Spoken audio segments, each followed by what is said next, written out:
In the next couple minutes, I'm going to show you a bunch of ways to make your phone less appealing so you stop using it so much. This helps take my screen time average from over 5 hours a day down to just 30 minutes. This isn't some big 14-day dopamine detox protocol. These are easy steps that you can do today. You can do a big detox later, but this is step one in fixing your phone addiction. So all of these are super easy to implement, so do them with me right now. Tip number one is to use Safari, not apps. So if I go to my app library, you'll notice that I don't have any social media apps, even if I do have accounts on them like Instagram. Basically, any scrolling app like TikTok has a website version where you actually have to go to Safari or your browser of choice and type it in. So I was getting to the point where opening apps was just an unconscious habit, so this is my way to reduce that.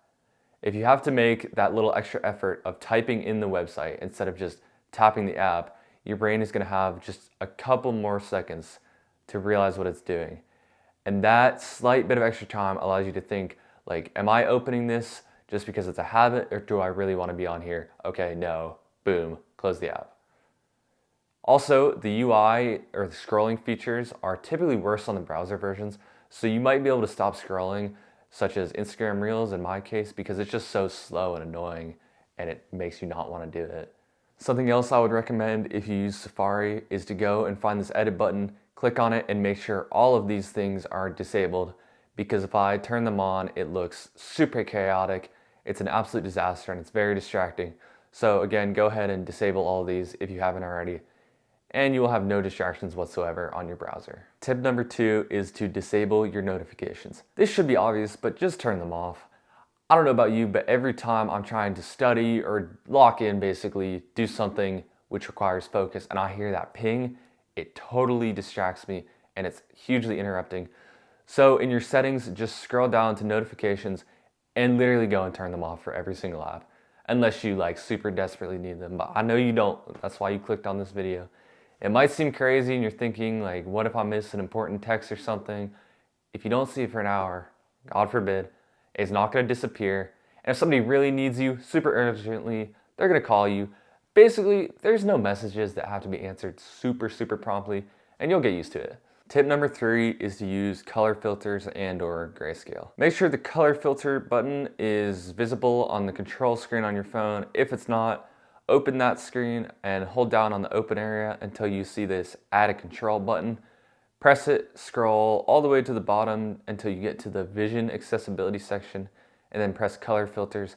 Now you can easily toggle it on and off on your screen. I know it's probably not showing up on the screen recording, but it'll work on your phone. You've probably heard about the grayscale mode. A lot of people talk about it, but the one that I prefer, especially at night, is called color tint, and specifically you want to set that to a red light filter, because that is going to block blue light, which reduces your melatonin, basically meaning it totally messes up your sleep.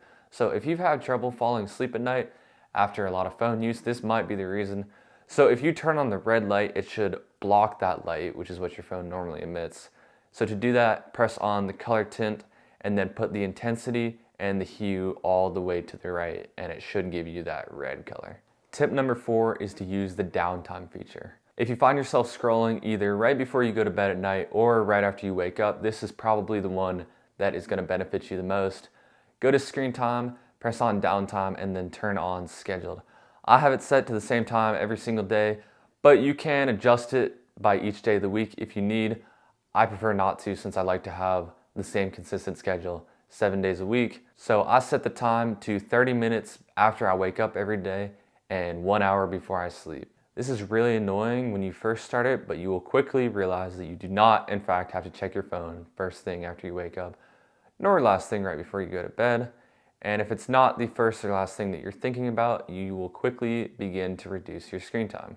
You can also go to the always allowed section and choose apps that you absolutely need outside of your scheduled hours, such as the alarm clock if you wake up early. Tip number five, and the last one of this video, is to add the screen time widget. This thing makes it so that you can see your screen time every time you open your phone, and you will quickly begin to realize how many hours you are spending on this thing each and every day.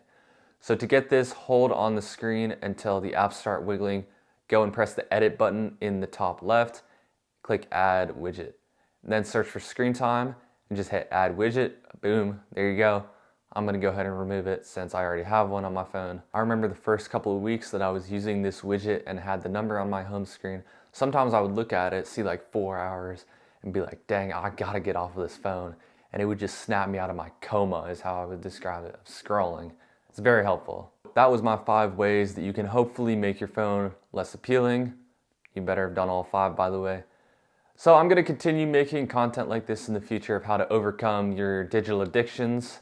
So subscribe if you liked what I had to say and you thought it was helpful. I'm gonna continue posting similar stuff. Thank you for watching.